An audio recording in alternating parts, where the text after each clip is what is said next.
Magbabalik po ang Sunday Spark Live. Nagpapatuloy pa rin po tayo sa ating topic na mga paraan para mapabuti ang kalidad ng pagkain at pagkain ng masustansyang pagkain araw-araw. Ang ikalawang paraan ay ang pagbabasa ng mga label ng nutrisyon sa mga pagkain.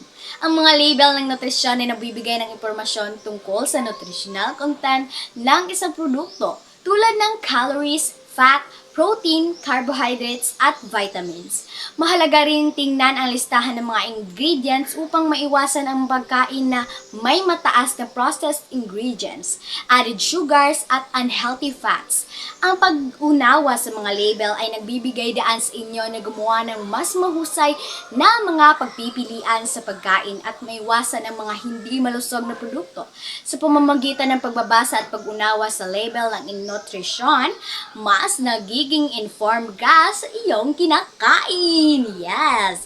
Magbabalik po ang Sunday Spark Live! Excited ka na ba? Dahil pati ako, excited na!